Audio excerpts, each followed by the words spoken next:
नमस्कार आदरणीय श्रोताहरूमा श्रीमद् भगवत गीता ज्ञान गङ्गाको नेपाली टीका यहाँहरूमाझ पुर्याउने क्रममा म अब यहाँ 6औं अध्यायलाई यहाँहरूमाझ प्रस्तुत गर्दैछौँ। आत्मसंयम योग नामक यो 6औं अध्याय श्रवण गरेर आफ्नो आत्मालाई संयममा राखेर मुक्तिको बाटो पहिल्याउन यहाँहरूलाई पनि सहज हुनेछ भन्ने आशा लिएको छु। ओम नमो भगवते वासुदेवाय। ओम नमो भगवते वासुदेवाय। अथ षष्ठो अध्याय। लाग्नु भो हरिभन्न कर्म फलमा आसक्ति छोडिदिई जुन जनले गरिलिन्छ कर्म बढिया कर्तव्य जानिली। सन्यासी जन त्यो ठहर्दछौँ योगी समेत हो यहाँ होला यज्ञ र कर्म छोड्दी फगत त्यागी र योगी कहाँ। सन्यास जस्कन भन्दछन् बुझ सखे त्यो कर्मयोग हो भनी भोगको आशा नछोडी हुन्न जन कोही योगी अवश्यै पनि। योग साध्ने मुनि त्यही कहिन्छ जसले गरला सुकर्मै जति त्यही योग सिद्ध हुने कहिन्छ जसको मन शान्त भइगो अति। जैले इन्द्रियका सबै सुखहरू खोज्दैन मनले यहाँ आसक्तै जब हुन्न कर्म नियमित गर्दै रहेको महा। त्यस रीतिले सुख कामना विषयको जसको छुट्यो सब जसै सिद्धै योग गरिलिने भने यहाँ त्यसलाई भन्छन् तसै। आफै आफ्नो गरी लिउन् जनहरू उद्धार जतनले गरी आफूलाई अधो तरफ हुन दिनु ठिक छैन कौनै घरी। आफ्नो मित्र छ आफू नै असलमा प्रत्येक जनैको यहाँ त्यही रीतिले गरी आफ्नो शत्रु छ स्वयं आफै ठुलो सब महा। आफ्नो मनकन आफूले बस गरी जो राख्छ शान्तै गरी आफ्नै त्यो मन हुन्छ हित गरिलिने त्यसलाई मित्रै सरी। आफ्नो मन बसमा नराखिकन जो स्वच्छन्द छोड्ला यहाँ त्यसको त्यो मन शत्रु झैं हुन गई लाग्ला खराबी महा। शीतोष्णै सुख दुःख मान अपमान केही आफूलाई भई हर्षै शोक सब छोडिदिन्छ समता जो राखने भई गई। शान्तै खुब हुन गई यसोरी जसले मन आफ्नो जित्तो भयो कर्मै बन्धन तोडी त्यो जन परम आत्मै महा गयो। शास्त्रै ज्ञान अनुभव भएर जसको सन्तोष मनमा अति जसको जीव विकार रहित छ वशमा भई इन्द्रिय गण जति। जो मान्ने छ सुवर्ण पत्थर धुलो एकै समान मन महा त्यस्तो हुन्छ जौन कहिन्छ सबले त्यो योग्य योगी यहाँ। आफ्ना बान्धव शत्रु मित्र र सुहृद मध्यस्थ काफेर अरू द्वेषी साधु तटस्थ दुष्ट यदि हुन् चाहे कुनै जनहरू। आत्मा जान्दछ जो समान्ति सबको त्यो मानिसै श्रेष्ठ हो देहैको अभिमान नराखिकन केही गर्नेछ कर्तव्य त्यो। देहै इन्द्रिय मन जितेर सब आस सुख भोगको छोड्दी एक्लै आफू फगत रही स्थिर भई एकान्त पारिली। छोडी संग्रह योग विघ्न गर्ने योगी बराबर यहाँ आत्मैमा लगी जीव जोडी लिनको लागुन् प्रयत्नै महा। शुद्धै ठाउँ महान निस न त उचो आसन जमाइली पहिले कुश मृग चर्म त्यसु पर फेर पस्रै बिछाइदी। सोही आसनका उपर बसी तहाँ एकाग्र मनमा धरी शुद्धै जीवकन गर्न योग गरी लिउन् जितेन्द्रियै बस गरी।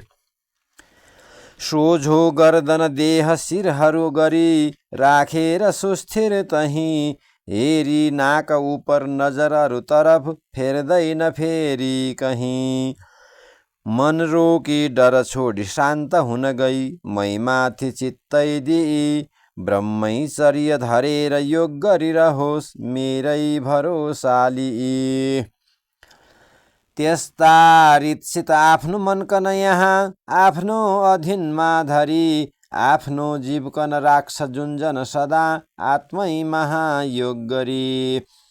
मोक्षै रूपी ममै गएर जुटदा आनन्द जो मिल्नु हो त्यस्तो उत्तम शान्ति पाइरहने योगी उही नै भयो। तेरै खाइलिने हवस कि अथवा जन कम्ती खाने हवस, जाग्रत धेर रहने हवस कि अथवा निद्रा महाधेर रहोस्।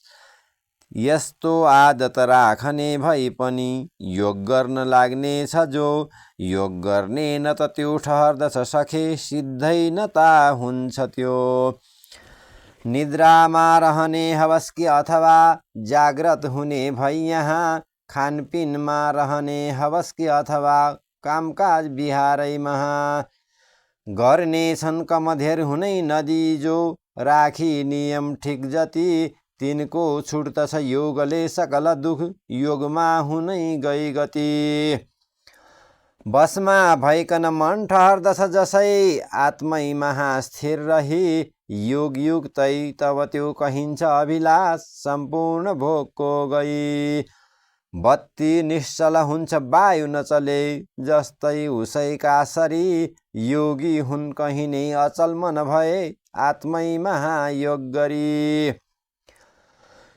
जहिले रम्दछ चित्त काहीँ नहटी योगै महारोकी, आफैमा हुन जान्छ मग्न पनि खुब आत्मा जसै देखी। बाह्यै होइन ज्ञानले बुझिलिने अत्यन्त सुख जौन हो, त्यो सुखको अनुभव भई जब रह्यो ज्ञानले रहित हुन्न त्यो। जुन प्राप्तै भई लाभ केही अरू अधिक मान्दैन त्यसको पनि, जसमा थिर हुन गई हुँदैन विचलित कस्तै ठुलो दुख परी। दुख हर्ने भई योग नाम छ जसको, त्यही योग जानी यहाँ गर्नै निश्चय पर्छ हुन्छ जनले औताउनै त्यसमा। भोग गर्ने मनमै हुने जति यहाँ सब कामना छोडिदिए, मनले सबतिरबाट इन्द्रिय सबै बसमा गराइली। आत्मैमा रहने गराइकन मन चिन्ता सबै छोडिदिनु, धैर्य लिकन बुद्धिले क्रमशले सुख शान्ति खुस भई हुनु। यो मन जान्छ जता जता स्थिर नभई चञ्चल हुनाले यहाँ, त्यही त्यही बाट खिचेर कायम गरी स्थिर राख्नु आत्मै महा। जुन योगी सुख कामना नगरी केही मन शान्तिमा ल्याउला, निर्मल भइकन ब्रह्ममा पुगे उही उत्तम सुखै पाउला। आत्मैमा मन नित्य राखी यसरी सब पाप छुट्नै गई, योगी खुब सुख पाउनेछ सहजै भेट ब्रह्मका सँग भई। सबमा ब्रह्म समान भएर रहने योग युक्त भई देख्छ जो, आफैमा अरू सब र आफू सबमा देख्ने हुनै जान्छ त्यो। मैलाई सब ठाउँमा सबमा देख्ने हुनै जान्छ जो, त्यसदेखि न त भिन्नको म छु न ता मैदेखि त्यो भिन्न हो। तै मैलाई सब ठाउँ जाई भजला जसले नली भेद रति, त्यो युगमा व्यवहार सब गरी पनि राख्नेछ मेरै गति। हे अर्जुन सबलाई दुख सुख हुने आफै समान जानी जो, सर्वत्रै सम देख्छ उत्तम बहुत योगी ठहर्नेछ त्यो।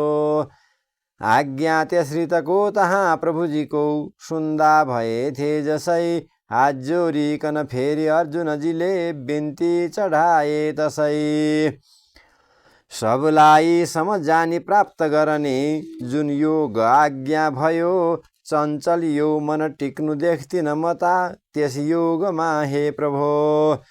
ग्रस्तै पारिदिने कठोर बलवान, चञ्चल मनै जौन हो, वायु रोक्नु समान मान्दछु कठिन, बस गर्न त्यही मन प्रभो। बिन्ती अर्जुनको सुनेर हरिले भन्नुभयो त्यो घरी, साँच्चै हो मनलाई रोक्न छ कठिन, चञ्चल हुनाले गरी। योगाभ्यास गरेर तुच्छ बुझी भोग, वैराग्य लिन्छन् जति, तिनको कायममा हुनेछ मन त्यो, हे द्रौपदीका पति। मेरो मत छ कि आफ्नो मन वशमा गर्नै नसक्ने छ जो, त्यस्तो मानिसले त पाइलिनु योग, गाह्रो हुने नै भयो। जसको मन वशमा छ योग गरिलिने, जो लाग्छ यत्नै महा, त्यो जन आफ्नो उपायले सहज योग गर्नेछ प्राप्त यहाँ। आज्ञा त्यस्ता प्रकारको सुनिकन हरिको, पार्थले ताही फेरि, यो सोधे हात जोरी उही बखत महा, कृष्णजी तर्फ हेरी।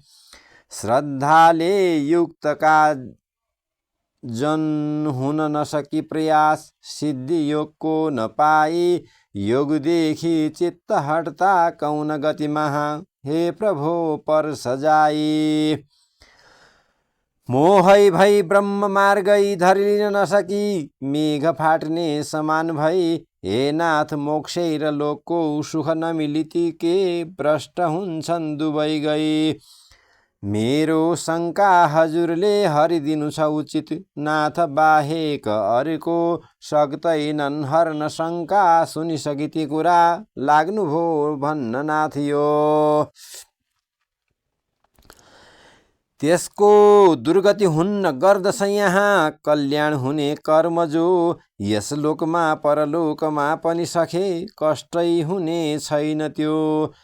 त्यो योग भ्रष्ट हुने अनेक समय तक, कोही पुण्य लोकमा रही, धार्मिक कोही धनवानका घरमा, फेर जन्मले लागई। जो योगी भई बुद्धिमान छ अथवा, त्यसकै गई कुलमा, अर्को जन्म लिनेछ जान यसको, भ्रष्टै भयो योग यहाँ। योग गर्ने जन हेरुका कुलमा, त्यसरी तले भई गति, यस लोकमा नर जन्म पाउनु पनि, दुर्लभ कुरो हो अति। जसका छुट्दछ देह अन्त्य समयै, केही दिन तलग योग गरी, योगीका कुलमा गएर उसले, फेर देह अर्को धरी। प्राप्तै बुद्धि गरेर पूर्व जुनीको, हे पार्थ फेरि तहाँ, त्यो योग सिद्ध गरौँ भनेर बहुतै लाग्ला प्रयत्नै महा। पूर्वाभ्यास भएर बस भई पनि, योग गर्छ त्यो बार बार, योग जान्ने मन होस् तथापि परिणाम, वेदोक्तको हुन्छ पार। योगाभ्यास अनेक जन्म गर्ने, यत्नै गरी खुब यहाँ, सिद्धै योग गरेर पाप छुटी सब, पुग्ला परम पद महा। ज्ञानी जन यदि होस् तपी यदि हवस, होस् कर्म काण्डी कुनै, योगी ती सबमा छ श्रेष्ठ गर योग, हे पार्थ योगी हुनै। महिमा चित्त लगाई भक्ति गरी जो, भजला मलाई यहाँ, त्यो योगी कन मान लिन्छु म ठुलो, योगीहरू सब महा। ओम नमो भगवते वासुदेवाय। श्रीमद् भगवत गीता उपनिषत्सु ब्रह्मविद्यायां श्री कृष्ण अर्जुन संवादे आत्मसंयोग नाम 6 अध्याय। यसै गरी हामी यो अध्याय श्रवणबाट तपाईको मन बुद्धि चित्त पवित्र भयो होला। यसै गरी गीताको 7औं अध्यायलाई लिएर हामी अघिल्लो शुक्रबारमा प्रस्तुत हुनेछौँ।